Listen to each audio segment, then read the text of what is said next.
Nous allons dire à la CEDEAO que nous sommes dans l'article 121.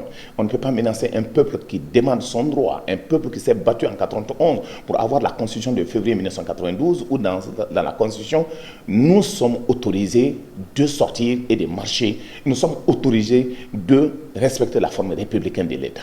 Alors donc aujourd'hui, avec tout ce qui se passe, la CEDEAO veut nous menacer pour dire que si vous sortez, nous allons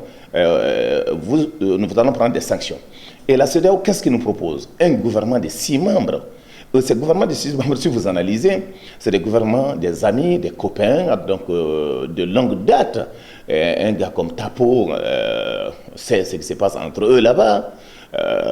On le connaît, donc Tcheblin Dramé, comme vous le savez, du Parena, Bill, 2 responsables de l'ADEMA qui sont nommés, un responsable du Parena qui est nommé, ses amis donc, qui est nommé, et un homme très proche du shérif de Nioro aussi a été nommé Dafé.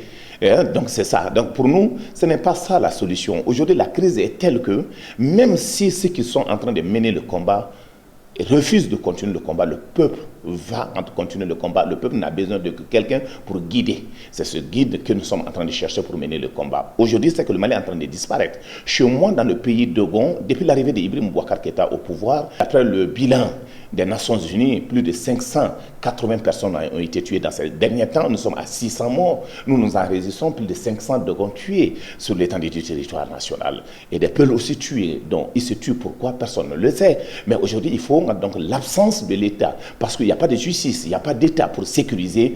Tout ça donc, nous amène dans ces chaos que Ibrahim Boubacar Keïta n'arrive pas à nous donner un plan pour sortir. Pour ce qui concerne Kassim Tapo aussi, c'est un homme de terrain. S'il dit aujourd'hui qu'il va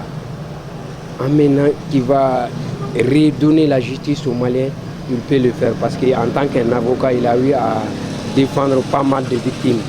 Il a eu à faire sortir pas mal de victimes. C'est d'ailleurs un avocat chevronné que je fais entièrement confiance. Mais je ne veux pas que ce soit le clientélisme. Il n'y a pas une élection qui n'a pas été contestée, mais contestée jusqu'à ce niveau. Je pense que la tâche de ces gouvernements doit être ça. Inviter les Maliens à sortir pour les élections. Deuxièmement, à regagner la confiance que nous avions. À mon avis, ce gouvernement est une équipe de médiation que le président de la République a proposé à son Premier ministre pour pouvoir négocier. Vu la situation actuelle, pour pouvoir négocier avec les groupes, les mouvements M5, mouvement du 5 juin, rassemblement des forces patriotiques. Donc, précisément quand on prend Tcheblin Dramé qui est dans le gouvernement, Tcheblin Dramé semble être un